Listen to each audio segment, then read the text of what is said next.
소녀 메리는 캔자스 대초원에서 강아지 토토, 헨리 삼촌, 엠 이모와 함께 살았습니다. 이 장소에서는 허리케인이 흔했고 가족은 때때로 격렬한 요소로부터 지하실에 숨었습니다. 어느 날 헨리 삼촌은 임박한 폭풍을 발견했습니다. 그는 지하실 해치를 열고 메리와 앤트에게 전화를 걸어 숨었습니다. 그 순간 겁에 질린 토토는 메리의 팔에서 뛰어내려 침대 밑에 숨었습니다. 소녀가 마침내 강아지를 잡았을 때 바람이 울부짖고 작은 집이 흔들렸다. 집은 축을 여러 번 돌린 다음 풍선처럼 천천히 공중으로 올라가기 시작했습니다. 곧 집이 도착했고 그와 토토는 거리로 나갔다.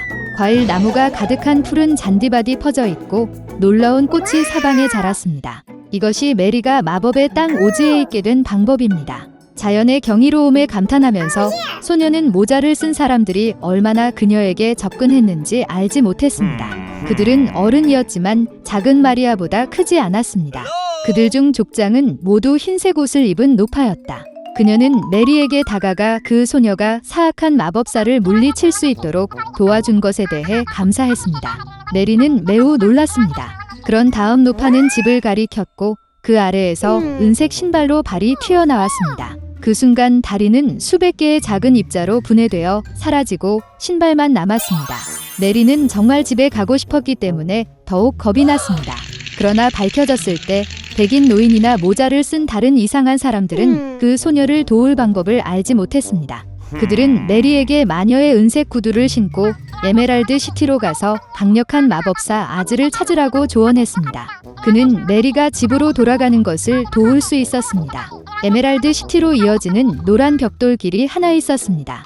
메리는 그 길을 따라 출발했습니다. 그녀가 처음 만난 곳은 허수아비가 지키고 있는 옥수수 밭이었습니다. 머리 대신 지프로 채워진 주머니를 가지고 있었고 그의 입과 코는 페인트로 칠해졌습니다. 허수아비는 살아있었고 그의 이름은 허수아비였습니다. 그는 메리에게도 마법사 아즈에게 뇌를 요청하기를 원한다고 말했습니다. 소녀는 허수아비를 불쌍히 여기고 울타리 너머로 올라가는 것을 도왔고 그들은 길을 쳤다. 노란 벽돌 길은 메리와 허수아비를 숲으로 이끌었습니다. 갑자기 그들은 누군가 신음하는 소리를 들었습니다. 숲의 덤불에서 빛나는 인간의 모습, 양철 나무꾼이었다. 그 부분은 너무 녹슬어서 팔이나 다리를 움직일 수 없었습니다. 그런 다음 메리는 근처 오두막에서 기름통을 발견했습니다. 그녀는 나무꾼의 부품에 윤활유를 바르고 다시 움직이기 시작했습니다. 나무꾼은 오랫동안 마법사 오즈에게 진짜 마음을 얻기 위해 꿈을 꾸었다는 것이 밝혀졌습니다. 그래서 그들은 함께 에메랄드 시티로 여행을 계속했습니다. 노란 벽돌길은 울창한 숲을 통해 친구들을 이끌었습니다. 갑자기 사자가 덤불에서 길로 뛰어내렸습니다. 허수아비에게 발을 휘두르자마자 폭포가 짖는 소리를 듣고 무서워했습니다. 사자는 메리에게 그가 부끄러워 태어났다고 말했으므로 마법사 아즈에게 가서 진정한 용기를 요구하는 것을 꺼리지 않습니다.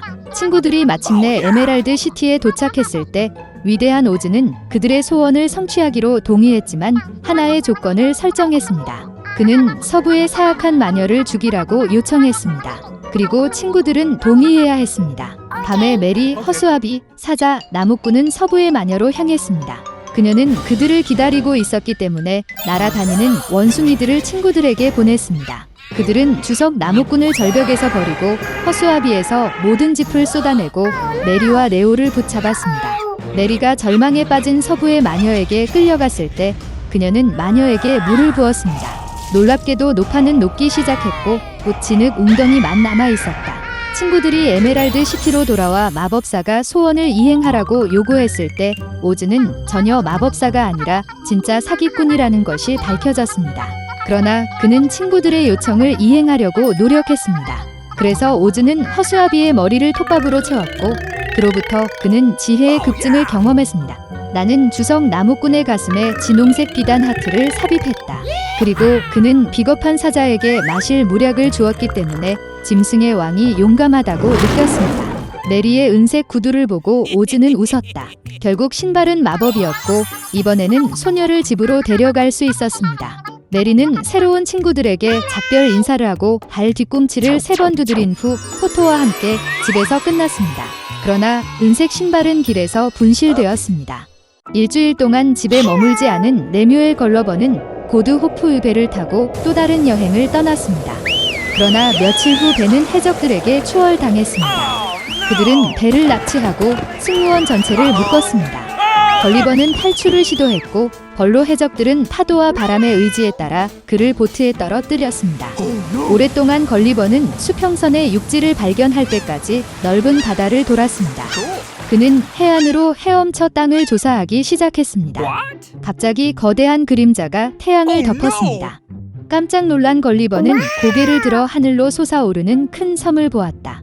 굶주림과 갈증에 지친 걸리버는 섬 주민들이 그를 알아차리길 바라며 비명을 지르며 모자를 흔들며 시작했습니다. 그런 다음 원주민들은 걸리버를 불쌍히 여기고 그가 섬을 오를 수 있도록 계단을 낮추었습니다. 걸리버가 계단을 올라갔을 때 그는 그 앞에서 매우 이상한 지역 주민들을 발견했습니다. 그들의 머리는 오른쪽이나 왼쪽으로 기울어졌으며 한쪽 눈은 안쪽을, 다른 쪽 눈은 위쪽을 바라보았습니다. 그리고 각 귀족에는 주인의 입술이나 귀를 두드려서 그의 생각에서 주의를 분산시키는 하인이 있었습니다. 걸리버는 따뜻한 환영을 받았습니다. 그는 궁전에서 음식을 먹었고 섬을 여행했습니다.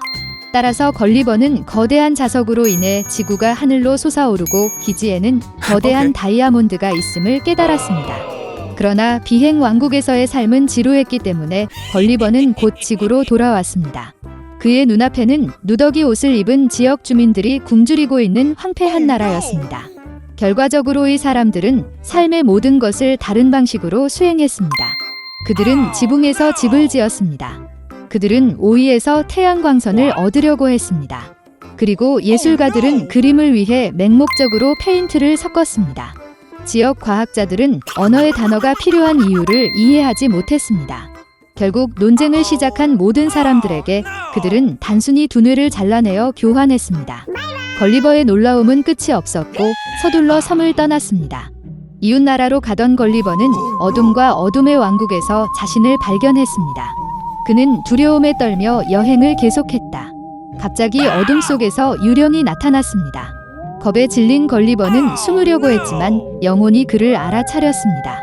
그는 몸짓으로 여행자를 손짓했고 걸리버는 유령을 따라갈 수밖에 없었다.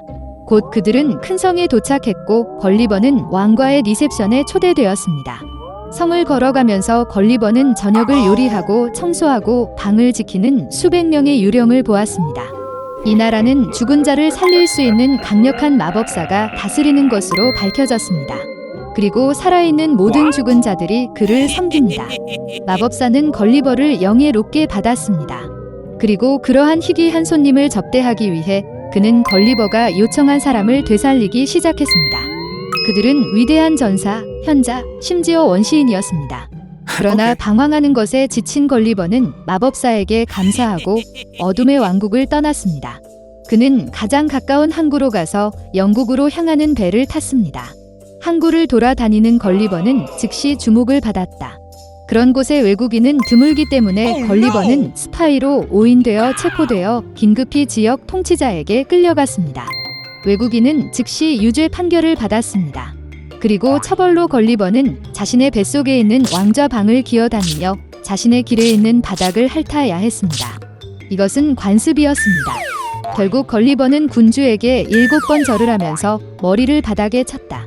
그러자 주지사는 걸리버를 꼼꼼히 바라보고 그를 용서했습니다. 기적적으로 해방된 걸리버는 성에서 나와 가장 가까운 항구로 가서 영국 배를 탔습니다. 걸리버는 이 부분으로 돌아오지 않았다고 말해야 합니다.